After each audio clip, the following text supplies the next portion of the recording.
Now let's go and see the conversation that the Chief Imam had with the Attorney General. على من سمت به جميع عليكم السلام جميع الوراء والصحاب والآل أحمد عليه صلاة الله ثم سلامه عليه صلاة الله ثم سلامه صلاة ترقينا إلى الذكر والهب عليه صلاة الله ثم سلامه صلاة ترقينا إلى الذكر والهب عليه صلاة الله ثم سلامه صلاة ترقينا إلى الذكر والهب عليه مع الآل الكرام وصحبه ومن سلكوا ناج المحبة قبليا عليه صلاة الله ثم سلامه صلاة ترقينا إلى الذكر والهب عليه مع الآل الكرام وصحبه ومن سلكوا ناج المحبة قبليا الصلاة على النبي. I would like you to convey to the attention of the old man, Chief Imam, my great pleasure and delight to be here. Malam wai ina son ka sani wato ina jin wani ɗaukaka na musamman da kuma wani jin daɗi da karsashi da yau samun yazo kusa da kai cikin farfajiyanka yau. Indeed, the National Chief Imam has been a force of stability and progress in this country since the inception of the Fourth Republic. The Constitution says that Ghana is a secular state, and in the spirit of secularism, what the state can only do is to assist various religions to express or manifest their religious beliefs freely and without any inhibition at all. That is why the state even promotes the Hajj pilgrimage. That is why we also build a national cathedral. That will be the extent of the state involvement in religious affairs. And this has even been upheld by the Supreme Court of Ghana in the case that I did.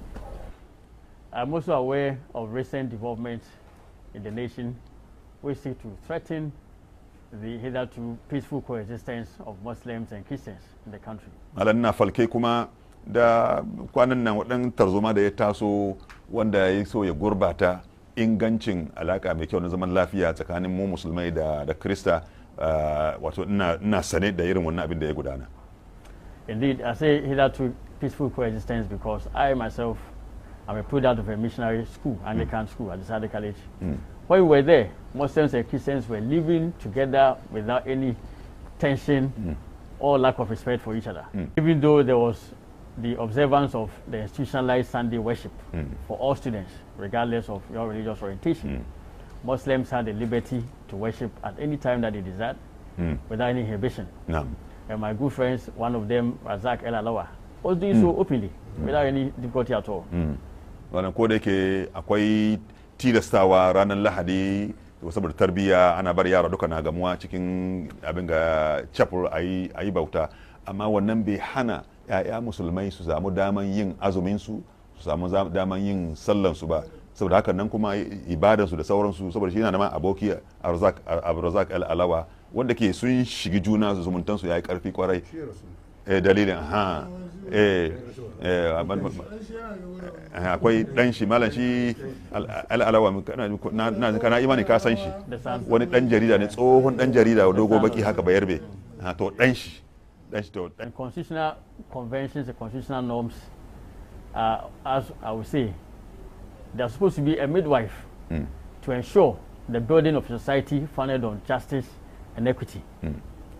My aspiration as a principal legal advisor to government, and of course a continuous belief and hope, is that Ghana will continue to be an oasis of peace and stability in Africa. Kaunana shine yanda ga zama muka sanci kasa mai kwanciyar hankali da zaman lafiya yanda aka samu, Ghana za ta ci gaba hakan nan, ta zama kasa ce wanda ta bambanta da saboda zaman lafiyanta a nan Ghana nan Africa, West Africa nan da Africa gaba daya har ma ga duniya gabaki daya. Such has been the strength of respect and tolerance we have had for one another that even the Vice President reads the Bible in public. The Vice President, Dr. Alhaji Mahmoud Bawumia, indeed has been a symbol of the quest to ensure tolerance and respect for each other in the Ghanaian society. I think that is what we should encourage. Danka mataimakin shugaban kasa, washi kuma haka shi ma cikin sifofinsa da haka yake nuna wa ina kokarin ya ajiye wata kadarko na shudewa tsakanin addinai guda biyu, wannan kuma shine tafiyansa, wannan kuma shine ta'adansa, kuma yana bukatan a ƙara masa ƙaimi da ƙarfi cikin wannan irin tafiyan da yake yin kamar yadda kai ma kake yi. I can say without any fear of controversy that this government is indeed committed to ensuring harmony and respect for religious freedom in society. That is why we have even given you the first truly Muslim Supreme Court judge. So the key to resolving the now emerging or the seeming lack of tolerance for religious orientations in our schools is, for me, the enactment of rules and regulations in accordance with the Pre-Tertiary Education Act. The Pre-Tertiary Education Act vests the Ghana Education Service with the responsibility to come up with regulations governing the conduct of education and the conduct of students in secondary schools. That has not been done.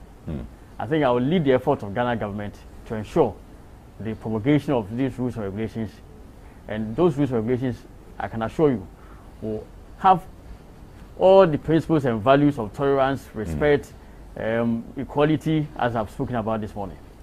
I know that the proposed memorandum of understanding between the government, the National Chief Imam, and the Peace Council will definitely have my contribution.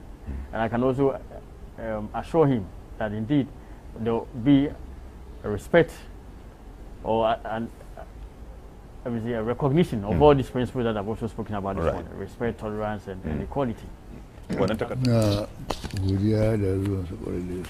I'm profoundly grateful for your visit.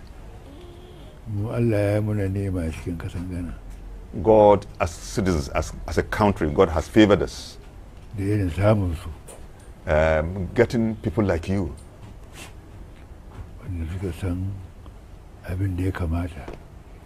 Those who are imbued with the knowledge of what is appropriate to be done. Halin zaman lafiya na haƙuri da ya faɗi da abubuwan da ya faɗa duka duk abu ne da yake ƙara muna zaman lafiya. All those things that you have said, including the steps that you intend to take, are things that contribute to the quality of our state of peace. Zaman lafiyar da muka samu nan ya kamata mu kula kar mu ɓata shi. The peace that God has favored us with, it is our duty to preserve it and to maintain it, never to do things that disturbs and destroy it. If we observed a lot of nations around the world, there is no peace. But look at us, we are living in a state of harmony and peace. Indeed, we Muslims and Christians do live together in harmony. Ghanaians must be consciously know this one is a special favor and grace from God. We must reflect and think and remember this special gift of God, so that will inspire us to be thankful to God. By the divine logic, if we are thankful to God, then God himself will also add to the blessings of peace. All these things that you have done, what you have said, and your concern, your determination to contribute to peace is part of the thankfulness to God. But he has made a covenant and promise that once you have shown this gratitude, he will also